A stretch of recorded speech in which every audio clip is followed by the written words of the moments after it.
Elections. Elections never change. This weekend, Virginia Republicans are holding an unconventional convention. Now we turn to Virginia, where Terry McAuliffe secured the Democratic nomination for Virginia governor on Tuesday. Tuesday, Youngkin won the support of former President Donald Trump. And Donald Trump has said that Youngkin, and I quote, has my complete and total endorsement. Virginia should be the best state in America to live and work and raise a family. We cannot let Glenn Youngkin do to Virginia what Donald Trump has done to our country. We cannot allow it. Old politicians, or worse yet, the same old politician in Terry McAuliffe.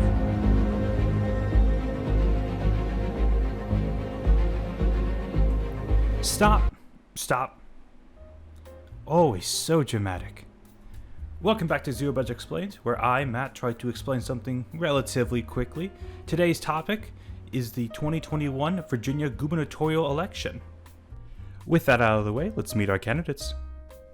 First up, we have Glenn Youngkin, a 54-year-old former CEO of the Carlyle Group, a private equity firm, native Virginian, and the GOP candidate for the governor of Virginia. Going against Glenn Youngkin, Terry McAuliffe, 64-year-old former governor of Virginia, is the Democratic candidate for Virginia's governorship. Candidates were both chosen by their parties in May and June. Democratic voters chose their candidate on June 8th with the traditional primary where... Oh my god, wowza! Terry won 62% of the vote and won in every single county, which is quite the accomplishment.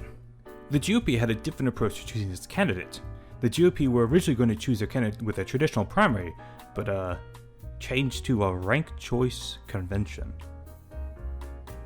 Interesting. Anyways, it is believed that they went with a ranked choice convention to keep out undesirable candidate Amanda Chase.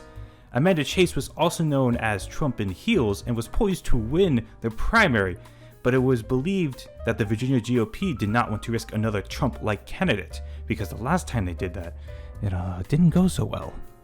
The stage is set. It is now campaigning time.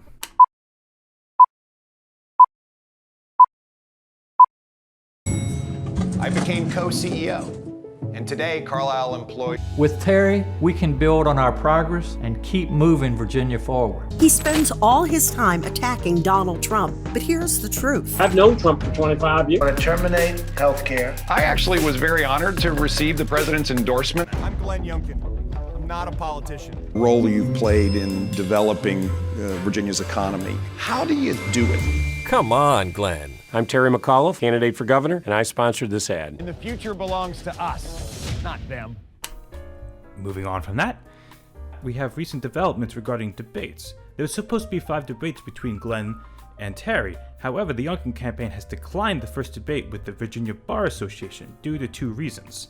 First, to quote the Youngkin campaign, unfortunately, the VBA refused to dedicate a portion of the debate to a discussion on Virginia's economy and jobs, which proved to be an insurmountable barrier in our negotiations. Second, the Youngkin campaign has raised concerns with the moderator who has donated to the Clinton Foundation in the past, the same foundation that Terry has donated to. It should be noted, however, the moderator, Judy Woodruff, has been rewarded a Peabody Award for journalistic integrity this year. Thus, the VBA debate has been cancelled, and with the Youngkin campaign only having agreed to 3 out of the 5 debates, it may not look great on the Youngkin campaign's part. Terry has several in-depth plans. The main ones that he has been campaigning on is a $15 minimum wage by 2024 instead of 2026, which was the original timeline. Terry has also focused on making Virginia's energy 100% green by 2035. Another big point that Terry wants to make is to increase teacher pay within the Commonwealth. To quote Terry, "If you look at the average teacher pay compared to the average pay of your citizens, Virginia ranks last." On top of that, Terry has also proposed paid sick leave and expansion of pre-K. Now on to Youngkin, which, hold on, I'm sorry. I actually don't have anything written down for him. Let me just quickly...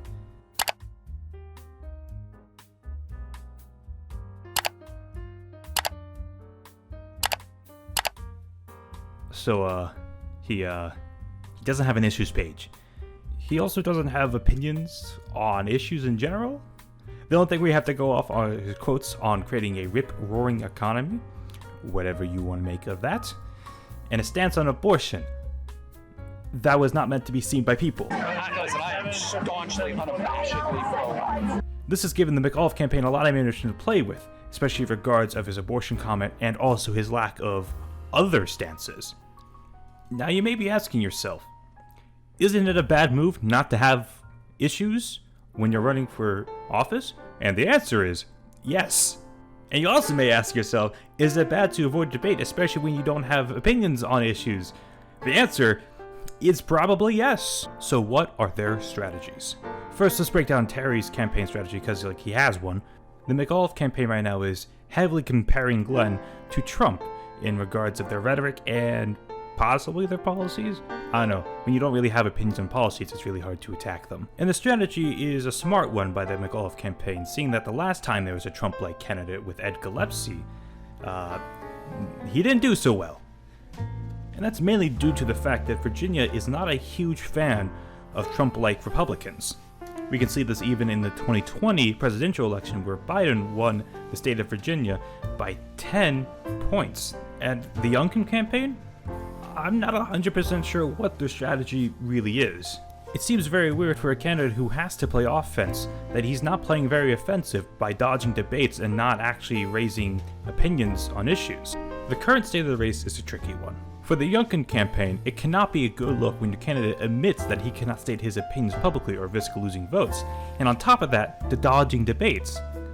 Now, there's not much polling data, but as of July 13th, 2021, there has been a JMC poll that states McAuliffe holds a 4-point lead over the Youngkin campaign, which does not mean too much since it is the only non-partisan poll so far. So the burning question, who will win?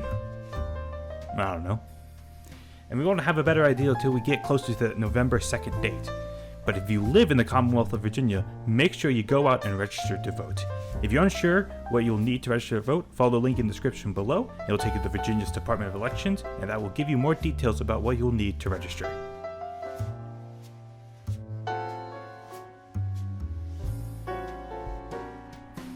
Hey, thanks so much for watching all the way through. If you don't mind just dropping a like, maybe even subscribe, maybe share with a friend or two, maybe someone who's interested in this. I'll try to put out more if people actually want that, but yeah, just get out and vote and have a great rest of your day.